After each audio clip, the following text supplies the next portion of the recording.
جب کبھی میں آپ سے اپنے حالات سے اپنوں سے ہارنے لگتی ہوں تو آنکھیں بند کر کر سوچتی ہوں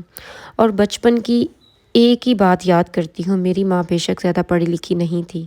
اس لیے اپنے حالات نہ بدل سکی، مگر تم کبھی بھی اپنے حالات پر کمپرومائز نہ کرنا، کسی کا ظلم برداشت نہیں کرنا اور اپنے دل کی سننا، ہر وہ چیز کرنا اور ہر وہ چیز حاصل کرنا جس سے تمہیں خوشی ملتی ہو۔ یہ وہ الفاظ ہے جس نے ہمیشہ میرا ساتھ دیا جہاں کسی نے میرا ساتھ نہیں دیا۔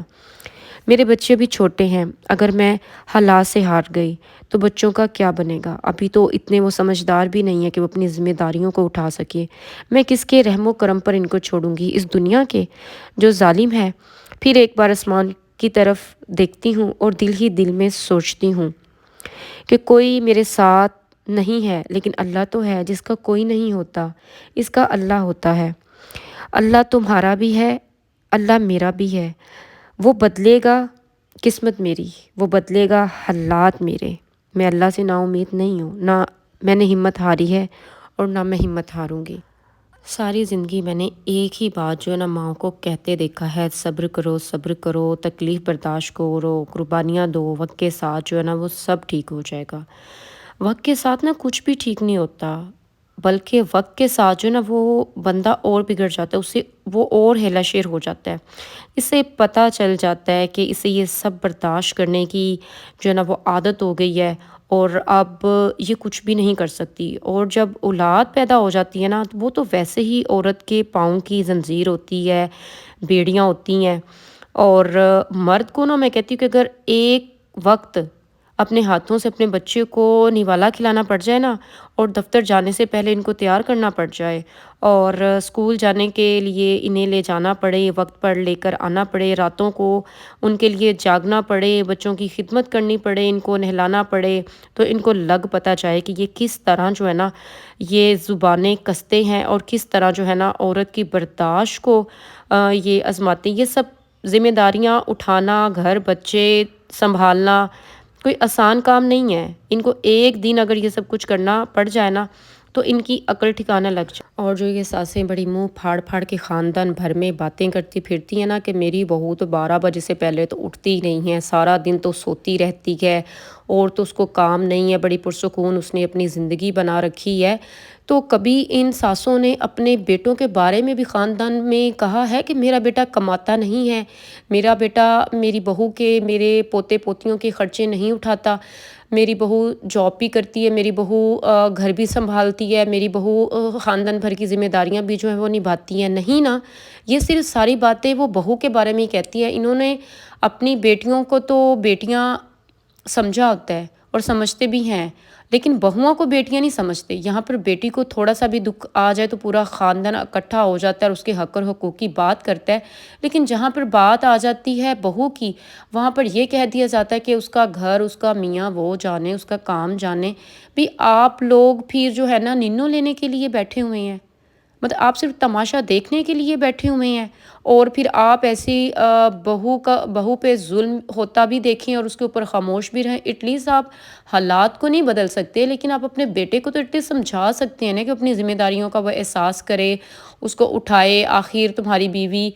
ایک عمر کے حصے تک ہی تمہارا ساتھ دے پائے گی، اس کے بعد تو تمہیں ہی کرنا ہوگا۔ یا وہ ایک پل کے لیے یہ سوچ لیں کہ آج میں ہوں اور کل میں نہیں ہوں گی۔ عورت کو یہ ضرور کہا جاتا ہے کہ آج تمہارا میاں ہے، خدا نہ خواستہ تمہارے سر پہ یہ چھت نہ رہے تو تم کہاں جاؤ گی؟ مطلب عورت کو تو آپ ڈرا دھمکا کر، بلیک میل کر کے اس سے وہ سارے کام نکلوا لیتے ہو جو آپ نکلوانا چاہتے ہو، لیکن کبھی آپ نے ایک کمانے والی عورت کے بارے میں سوچا ہے کہ اگر وہی نہ رہے تو آپ کے گھر کا سسٹم کیسے چلے گا؟ نہیں، آپ نے تو اس عورت کو عورت نہیں، آپ نے اس کو ایک مشین سمجھ رکھا ہے کہ جس کو نہ کوئی تکلیف ہوتی، نہ اس کو کوئی درد ہوتا ہے، نہ اس کی کوئی اپنے جو ہے اپنی فیلنگ ہو جاتی ہے یا اس کی کوئی اپنی مرضی ہو جاتی ہے۔ بس مرد کا کیا ہے، اس نے اتنی سی زبان چلانی ہے اور یہ جا اور وہ جا، اس کے لیے وہ ایک بول ہوتا ہے، لیکن عورت کے وہ پورے ایک وجود کو وہ توڑ کے رکھ دیتا ہے۔ اور جب آپ سسرال میں رہتے ہوں اور ان کی آپ زیادتیاں برداشت کر رہے ہوں، شوہر کی زیادتی تو ایک طرف، سسرال والوں کی زیادتیاں جو ہے نا وہ ایک طرف،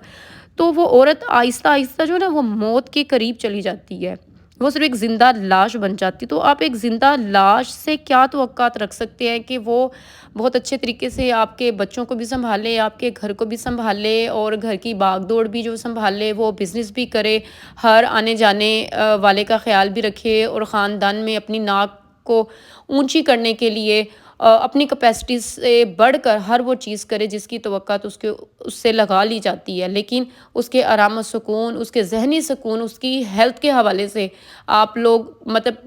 بالکل ہی خاموش ہو کر بیٹھ جائیں کہ جیسے ان کو کسی بات کا پتہ ہی نہیں ہے۔ تو میں اپنی پہلے بہت ساری بہنوں کو میں کہتی تھی کہ آپ لوگ جو نا ہمت نہیں آپ نے ہارنا، آپ نے اپنے گھر کو دیکھنا، آپ نے اپنے بچوں کو دیکھنا، لیکن اب میرا زاویہ خود کچھ عرصے میں چینج ہو گیا ہے۔ میں کہتی ہوں آپ کی نہیں بن پاتی نا، تو آپ ایسے جب آپ نے سب کچھ خود ہی کرنا ہے تو اب ایسے مرد کا سہارا بھی مت لو، ایسے مرد کے ساتھ بھی آپ مت رہو کہ جس کو آپ کو خود سے پالنا پڑے۔ آپ نکاح میں اس کے آئی تھی اور یہ مرد کی ذمہ داری ہے کہ وہ بیوی بچے اور گھر کا جو خرچہ ہے نا وہ اٹھائے۔ یہ بیوی کے نکاح میں کہیں نہیں لکھا ہوا کہ اگر مرد کے پاس کوئی روزگار نہیں ہے وہ نہیں کر سکتا، یا چلے خدا نہ خواستہ اگر اللہ کی طرف سے کچھ ایسی چیز ہو گئی ہے کہ وہ نہیں کر سکتا تو پھر عورت کو اس کا ساتھ دینا چاہیے، لیکن ایک ہٹا کٹا انسان جو صرف اپنی ماں اور بہن کے پیچھے ہی لگا رہے اور اس کے کہنے پہ ہی چلتا رہے اور ان کی باتوں کی وجہ سے اپنی فیملی، اپنی بیوی، اپنے بچوں کو وہ ٹائم نہ دے اور ان کے لیے وہ کچھ بھی ایسا نہ کرے، پھر میں ان خواتین کو کہتی ہوں کہ ان کو سٹیپ لے لینا چاہیے۔ جب آپ نے کمانا اپنا ہے، کھانا اپنا ہے، تو آپ ایک ایسے مینٹل انسان کو آپ اپنے ساتھ کیوں رکھیں گے جو آپ کو مینٹلی ہر ٹائم آپ کو ٹارچر کرتا رہے۔ میں نے ایسی بہت ساری سیکسفل سٹوریز دیکھی ہیں، بہت ساری پڑھی لکھی ہماری خواتین جو اپنی زندگی کو گزار رہی ہیں۔ کبھی کبھی میرا ان سے یہی سوال ہوتا تھا کہ اگر آپ ایک مرد کو ساتھ رکھ لو گے تو آپ کو تکلیف کیا ہے؟ تو وہ کہتی ہیں کہ